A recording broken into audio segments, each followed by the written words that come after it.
مرحبا واهلا وسهلا فيكم، يعطيكم الف عافيه. ان شاء الله تكونوا بصحه وعافيه يا رب.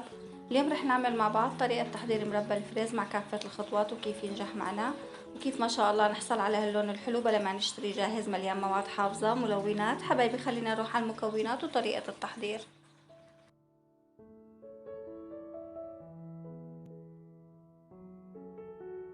عندي كيليين فريز، غسلتهم ونشفتهم منيح، لازم يكونوا ناشفين. رح نضفهم كلهم من الوراق الخضر.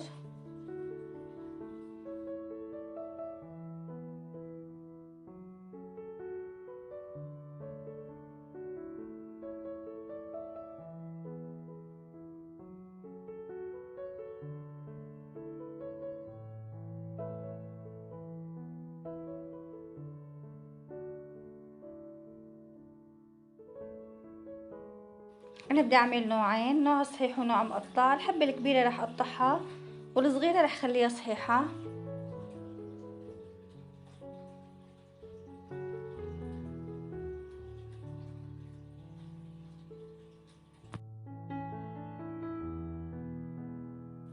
بحطهم بالطناجر بعد ما قطعتهم. طبعا حطيت المقطعين بطنجرة والصحاح بطنجرة تانية.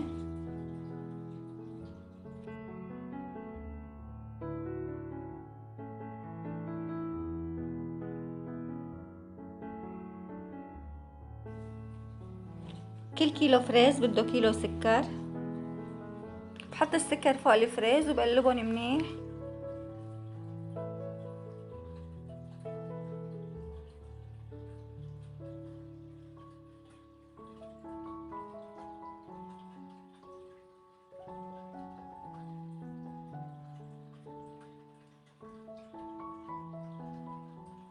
هلا بعد ما قلبتهم منيح بدي احطهم بالبراد على الاقل 7 ساعات او ليلة كاملة مشان ينزلوا المي تبعهم.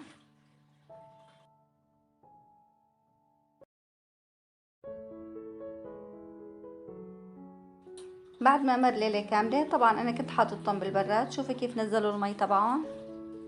هلا بدي ارفعهم على النار. برفعهم على النار وبحركهم اول شي مشان اذا كان فيهم سكر لسه مو دايب يدوب. بحطهم على نار متوسطة، ما بدها تكون النار عالية كتير. اول ما يغلوا بيطلع منه الرغوة بيضة، بقيم كل الرغوة البيضة اللي عم تطلع.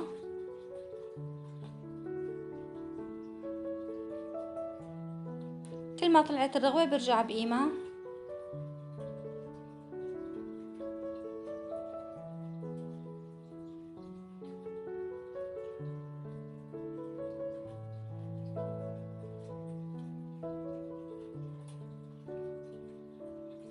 هلا بدي اضيف لكل كيلو نص معلقة ملح الليمون او معلقتين عصير ليمون. كل كيلو له معلقتين عصير ليمون او نص معلقة ملح الليمون. وبحركهم وبهدي النار عليهم على الاخر تقريبا ساعة لساعة وربع. طبعا مع استمرار التحريك كل شوي بنحرك. اخذوا وقت على النار تقريبا ساعة وربع. حبايبي هلا بعد ما بردوا هاي الشكل النهائي للمربى. بتمنى تجربوا نفس الطريقة، رح تطلع معكم ناجحة 100%. بدي احكي شغلة بالنسبة لأي نوع مربى، لازم لما تحفظوه بالمطربان يكون ناشف تماما، وكمان لما بدكم تستخدموا المعلقة لتطلعوا المربى من المطربان تكون ناشفة، لأن إذا بيجي نقطة مي على المربى رح يخرب بعد وقت قصير. هيك بنكون وصلنا لنهاية المقطع. حبايبي إذا عجبكم الفيديو لا تنسوني من اللايك والاشتراك وتفعيل زر الجرس ليصلكم كل شي جديد بنزله. صحتين وعافية.